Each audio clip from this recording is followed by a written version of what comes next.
Hi, today we are going to walk through using the review and track change features in Microsoft Word and also look at some possible comments we might make on an example paragraph. So I am using Microsoft Word on an Apple computer, so it might visually look a little bit different on your computer if you're using a Windows machine, but you'll still find everything in the same place and it will be very similar. All right, so the first thing you want to do when you're going to review someone's paragraph in Word, and this is the first thing I'll do when I'm grading your paragraphs, is go up to the top and click on the tab that says Review. This will bring up a variety of menu options. Here, you want to click Track Changes and move that to On. Again, if you're using a Windows machine, instead of a little flip switch here, there'll just be a button that says Track Changes that you'll click on.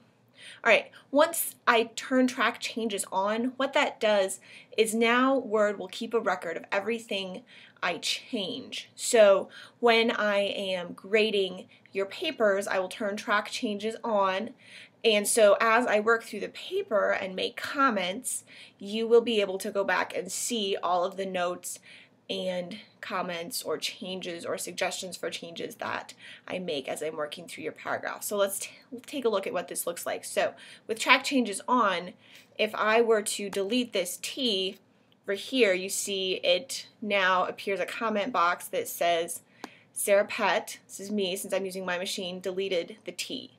Now, if you get my comments back, then you can either click to accept that change, or you can delete it. You can reject the change. Say, no, I want to keep that T.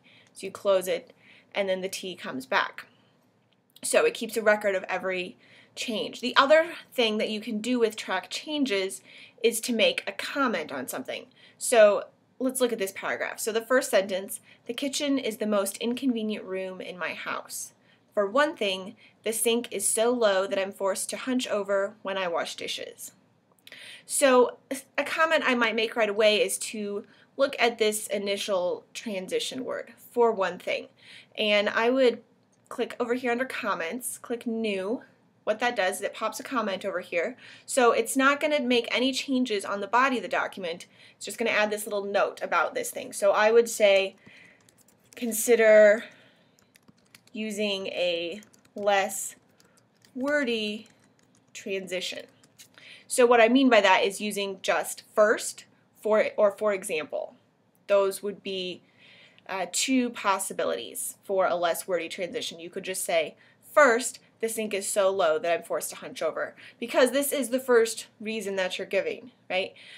Based on the topic sentence, the kitchen is the most inconvenient room in my house, then we can guess that the rest of this paragraph is going to go on to describe why, give a series of reasons. So here, first, there's our first reason. So then when you have made changes on a document with track changes turned on, you have a few different ways that you can view it. For here, click this down, you'll see final showing markup, final, original showing markup, and original. Those are final showing markup. This incorporates the changes or suggested changes that I've made, and it shows these comments. If I switch to final, now the comment disappears. Don't see it anymore. If I go to original, now I haven't made any changes on this, so it's not going to show them. But if I had deleted that T, it would show the T as still being there.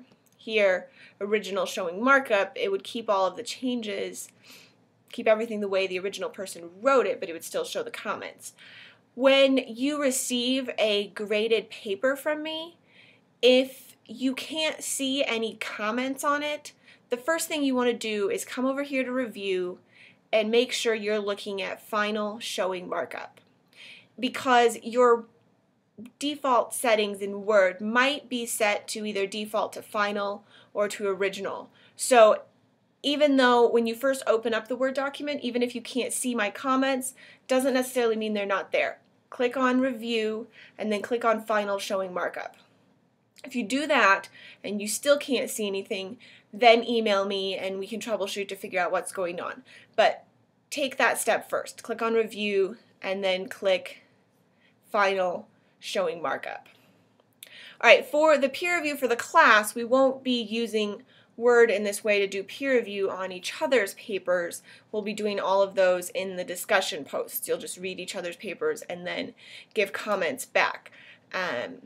But if you have a question for me that you want me to look at outside of what you're working on in the peer review group discussions, you can email me a copy of the draft. You can email it to me right through the course website and include the questions you have on your paper. So you can do, for example, maybe you have a sentence and it sounds funny to you for some reason and you're trying to figure out why, and you want help sorting it out, or you've used transition words but you're not sure.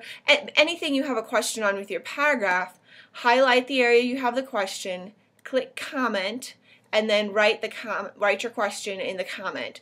So that way, when you send me the paper, I can look at it and I can see all the questions you have for me right there, and then I can respond and I can add on to the comment. You can go back in and add on to the comments, and I can type in my answers there. So if you have any questions on using the track changes and review features in Word, please send me a message or post something in the virtual office. I have also linked a few tutorials that you can access on the Microsoft Office website that has more detailed and in-depth instructions on this, but we'll just be using the basic turning track changes on and then using comments for the class.